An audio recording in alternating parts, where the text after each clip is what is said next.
il a fait le haut là au début. Il était pas bien, mais il a fait. Merci.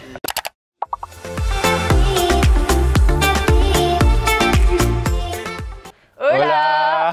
Super à l'aise. Alors aujourd'hui on se retrouve pour une nouvelle vidéo, un parcours, une vidéo. Donc avec Ilyes qui est dans mon école, qui est dans un an avec moi. Et qui va un peu vous expliquer son parcours parce que je trouvais que c'était hyper intéressant d'avoir Ilyes comme invité aujourd'hui. Parce qu'il a un parcours très spécifique. Atypique, ouais. Et du coup je trouvais ça cool de vous montrer son parcours et de vous montrer que tout est possible. Exactement. Donc du coup Ilyes, si tu veux te présenter. Alors donc je m'appelle Ilyes, j'ai 22 ans, je suis originaire de région parisienne. Là ça fait très lettre de motivation, entretien d'embauche. Donc je suis en master 1 commerce international et géostratégie. J'ai commencé par une terminale scientifique. Après en fait je savais pas trop ce que je voulais faire, je m'en sortais plutôt bien donc on m'a proposé de continuer en prépa scientifique. Ok. Et en fait, je me suis aperçu que c'était pas trop ce qui me plaisait parce que je voulais peut-être pas avoir une école d'ingénieur ou quoi, donc j'ai choisi de changer. Et là, la révélation, je suis arrivé en classe préparatoire littéraire. Donc t'es passé de prépa scientifique à prépa littéraire. C'est ça. Donc tout est possible dans la vie. Tout est possible. Il faut juste y croire. Je suis allé en prépa littéraire, ouais.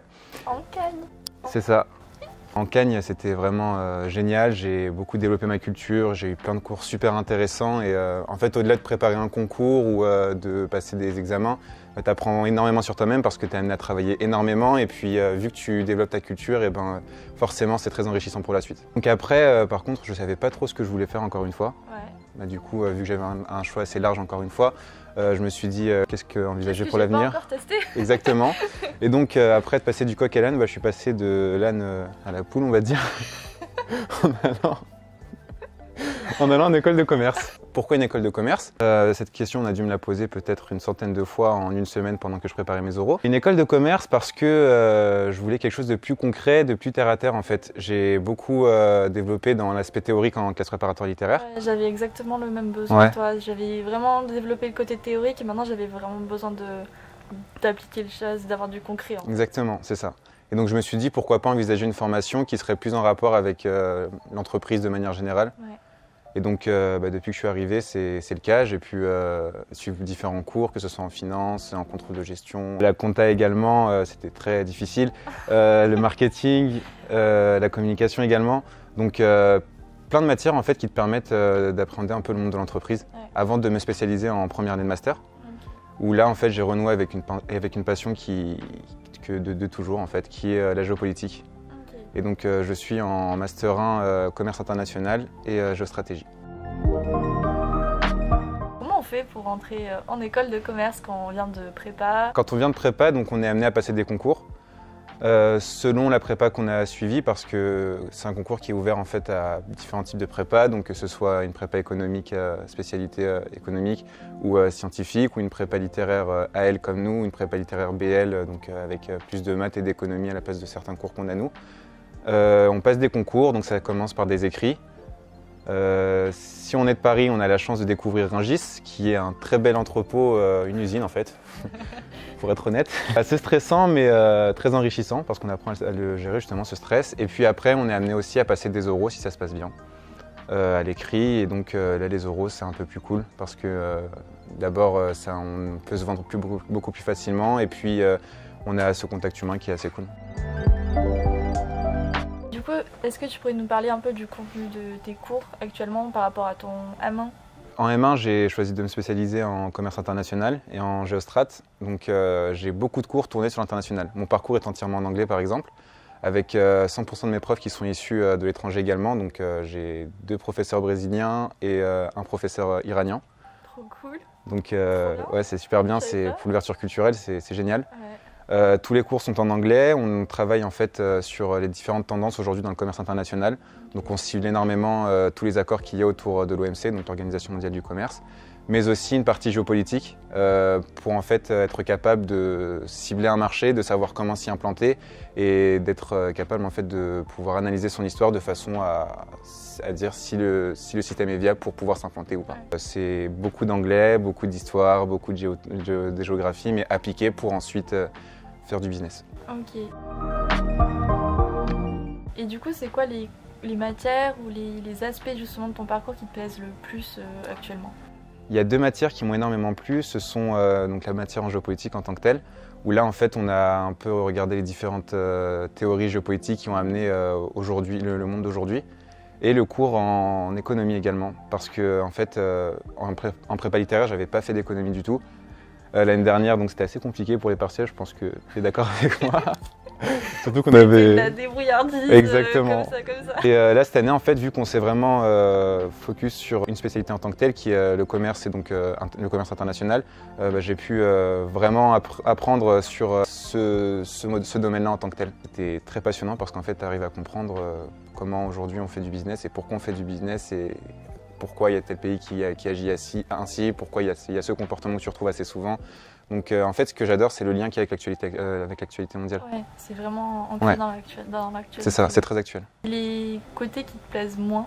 Ce qui me plaît le moins, c'est en fait, vu qu'on a très peu de temps pour tout voir, parce que je suis amené à partir en stage donc à partir de janvier. Oui. Donc en fait, tu es rentré en septembre, tu pars en janvier en stage. Exactement. Genre 4 mois de cours même. Voilà. Donc ça suffit pas pour voir tout ce qui est possible dans chaque matière. Exactement. Donc ce que je pourrais reprocher un peu, c'est le fait d'avoir un aspect assez généraliste. On pourrait pourquoi pas davantage analyser ou partir un peu plus dans les profondeurs des matières. Et il n'y a pas de matière genre où t'es en mode oh my god, non. Franchement ça va. Après il y en a une qui est un peu plus ennuyeuse on va dire que les autres. Parce que justement on perd cet aspect actuel et c'est beaucoup de théorie. Donc c'est sur le commerce international de manière générale, mais c'est un peu... Oui, quand on va en Chine, il ne faut pas regarder dans les yeux de la personne. C'est beaucoup de cours en fait de comportement ou de bon sens en quelque sorte. Donc c'est pas forcément ce qu'il y a de plus utile, j'ai envie de dire. Qu'est-ce que tu aurais à dire par rapport à l'école, l'ambiance? Donc je suis ici à Cage Marseille. En termes d'ambiance, je trouve que c'est assez bon enfant. Enfin, on est un campus où les gens, quasiment tout le monde se connaît, via le système associatif notamment et la vie du campus qui est très animée par les différents événements qu'il y a chaque semaine. Moi j'apprécie en fait ce côté un peu, on va dire, bon enfant, bonne famille. On a l'impression qu'on appartient tous à une grande famille.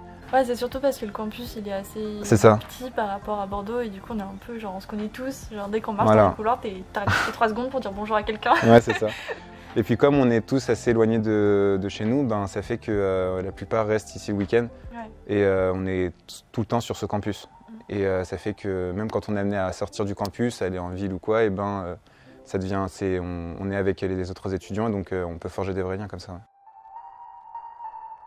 Par rapport à la ville aussi, par rapport à Marseille, qu'est-ce que tu peux nous dire le fait d'être étudiant à Marseille? Alors moi je suis originaire de Paris donc initialement, ce qui fait que les grandes villes et tout, je suis assez habitué. Passer de 14 lignes de métro à 2 lignes de métro, pas du tout bondé de monde, c'est plutôt cool. Moi, ce que je retiens surtout, c'est juste là par exemple, on est en décembre et j'ai pu aller manger dehors en terrasse sous 13 degrés. Est-ce que c'est possible ailleurs en France? Non. Voilà. Niveau Marseille, niveau diversité culturelle et tout. Ouais, c'est ça. Sympa. Il y a une bonne activité culturelle, il y a une bonne dynamique culturelle. Avec le MUSEM qui propose des expositions super intéressantes aussi.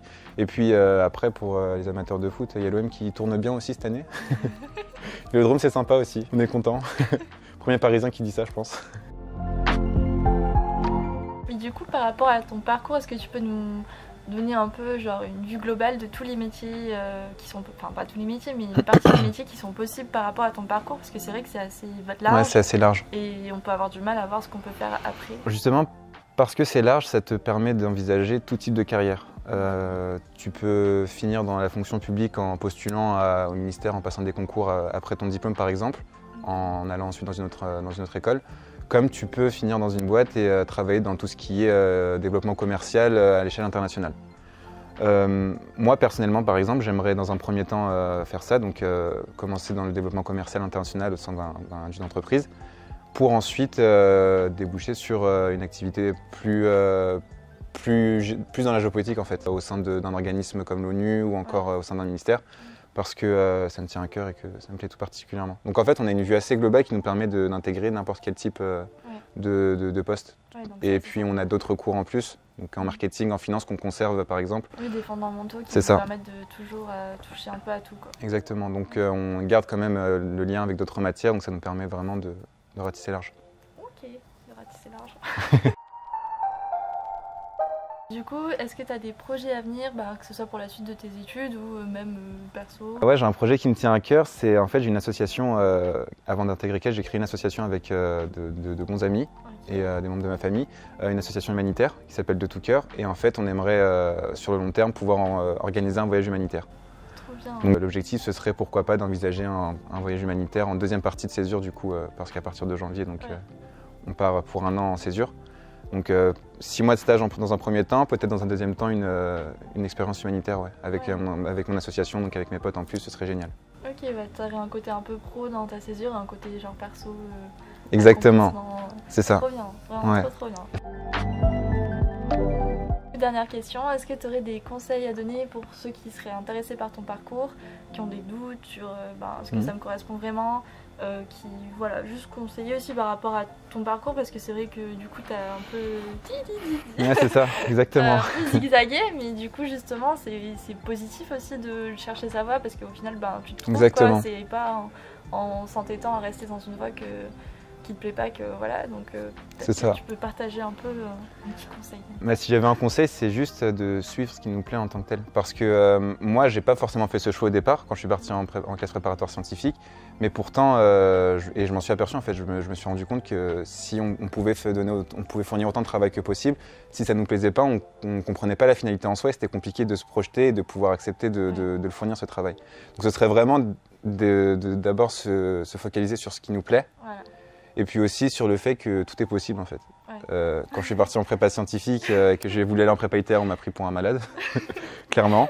Quand j'ai fait une prépa littéraire pour aller en école de commerce, on m'a dit mais tu t'enfonces en fait, plus tu avances et plus tu t'enfonces. Et finalement, non, petit à petit, je m'imprègne de chaque expérience et j'arrive à aboutir à un projet qui c'est ça, et puis finalement, commence à prendre forme. Vachement intéressant qui peut te démarquer des autres. C'est ça, exactement. Vu que en fait, toute expérience est enrichissante. Donc à partir du moment où on a fait quelque chose, tant qu'on l'a vécu au maximum et qu'on y a tout donné, on en apprend énormément. La prépa scientifique, c'était la rhétorique en Cannes, tu sais. En prépa scientifique, ça me plaisait pas forcément ce que je faisais, mais ça m'a appris à me dépasser, ça m'a obligé à aller au-delà de mes limites. Et quand je suis arrivé en prépa littéraire, ça m'a beaucoup aidé par exemple, parce que même si on me demandait pas la même chose, j'étais capable en fait de fournir le travail nécessaire. Okay. Donc vraiment tout est bon à prendre et ne jamais se dire je suis là et c'est fini, je vais faire ça toute ma vie. Au contraire, tout est possible et tant qu'on a vraiment la volonté d'y arriver et qu'on se donne les moyens, il n'y a aucune raison qu'on n'y arrive pas. C'est très bien, c'est ce que je pense aussi, et je pense qu'à chaque fois on nous met dans une voie et on nous dit il faut suivre cette voie, il faut faire ces 5 ans d'études, et il faut aller là, et il ne faut pas commencer à blablabla. Alors que le plus important c'est de faire ce qu'on aime. Se tromper, justement, ça permet de se rendre compte de ce qu'on aime, ce qu'on n'aime pas. Exactement, on apprend plus de nos erreurs que de notre succès. Ça apprend à faire des citations à la Cagne aussi. En tout cas, merci beaucoup. Je t'en prie, il n'y a pas de quoi. Ton profil sera hyper inspirant. Et puis, si vous avez des questions par rapport au parcours d'Ilyes, n'hésitez pas à les poser en commentaire et peut-être qu'Ilyes ira voir dans les commentaires pour répondre. Bien sûr. N'oubliez pas de vous abonner, de mettre un petit like à cette vidéo et bien sûr, n'hésitez pas à suivre toutes les autres vidéos, un parcours, une vidéo qui vont arriver sur ma chaîne. Walou walou. Merci beaucoup. Je t'en prie, il n'y a pas de quoi. Bye. Bye.